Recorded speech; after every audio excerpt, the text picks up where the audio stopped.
ஆண்டவரின் அருள்வாக்கு நம்முடைய வாழ்வின் செல்வா. இயேசுவில் பிரியமுள்ள பாசத்திற்குரிய இறை மக்களை ஒவ்வொரு நாளும் ஒவ்வொரு விதமாக ஒவ்வொருவரையும் ஒவ்வொரு கோணத்தில் ஒவ்வொரு வழிகளில் வடிவங்களில் கடவுள் எப்பொழுதும் வழி நடத்துகிறார். நாள் முழுவதும் வாழ்நாள் முழுவதும் இறைவனுக்கு நாம் நன்றிகளை சொல்லிக்கொண்டு அந்த நன்றிகளை திருப்பலி வழியாக நாம் தொடங்கி அந்த நாளை நகர்த்துவதும் கடவுளுக்கு உகந்த விதத்தில் வாழ முற்படுவதெல்லாம் ஒரு அழகான பக்தி முயற்சி. அந்த பக்தி முயற்சி அதற்குள்ளாக உயிரும் உறவும் அடங்கியிருக்கிறது. அதில் இயேசுடைய உயிர்ப்பின் மகத்துவத்தில் வாழதான் மீண்டும் மீண்டுமாக கடவுள் நம்மை அழைக்கிறார்.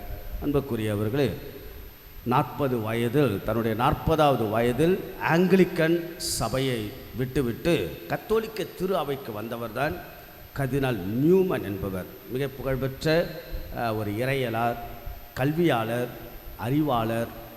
அவர் ஆங்கிலிக்கன் சபையை விட்டு கத்தோலிக்க திரு அவைக்கு வந்தபொழுது அவருடைய இழப்பை அந்த சபை ஈடுகட்ட முடியவில்லை.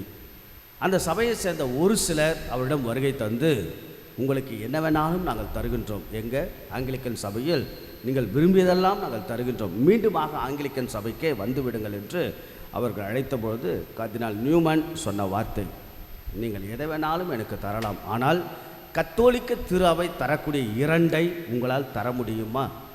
அதற்கு வந்தவர்கள் அது என்ன? அதற்கு கர்தினால் நியூமன் சொன்ன அழகான இந்த 2 என்னவென்றால், கத்தோலிக்க திரு அவையுடைய பொக்கிஷமாக இருக்கக்கூடிய 2, ஒன்று என்ன? நற்கருணை. இன்னொன்று என்ன? அன்னை மரியாள் இல்லையா? Eucharist and Mother Mary. That is a treasure in the Catholic church. நற்கருணையும் அன்னை மரியாளும். சில பேருக்கு இந்த நயகரா நீர்வீழ்ச்சியில் இருப்பவர்களுக்கு அதில் அருமையே தெரியாது.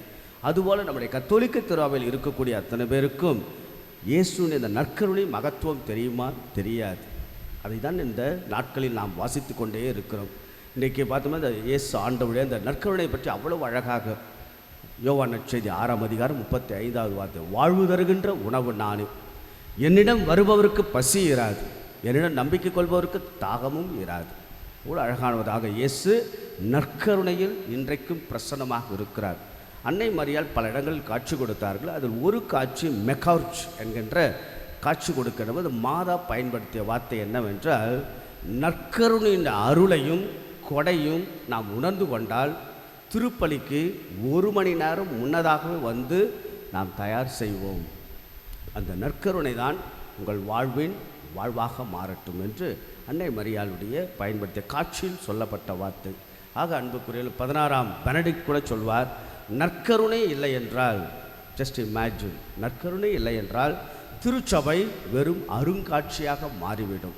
நற்கருணையில்தான் எல்லாம் அடங்கியிருக்கிறது. ஆக இந்த நாட்களில் நற்கருடைய மகத்துவத்தை ரொம்ப அழகாக திருவிழியம் நம்ம சொல்லுகிறது. ஆக இயேசுனுடைய அந்த உடனிருப்பும் சந்திப்பும் சக்தி வெளிப்படக்கூடிய இந்த நற்கருணை ஆண்டவரில் உயிர்த்த இயேசுவின் மகத்துவத்தை நாம் உணர நாம் அழைக்கப்படுகிறோம். இந்த நாளுடைய முதல் வாசகம் இன்னும் அடுத்த ஒரு ஜோனலில், அதாவது எப்படி கிறிஸ்துவம் தோன்றியது, கத்தோலிக்க கிறிஸ்துவம் இப்படியெல்லாம் தோன்றியது, எப்படி மக்கள் தொடக்க கால கிறிஸ்துவர்கள் என்னவெல்லாம் செய்தார்கள், எப்படி சிதறடிக்கப்பட்டார்கள், சவுல் எப்படி மக்களை கொண்டார், மக்கள் எல்லாம் எப்படி சிதறி போனார்கள்.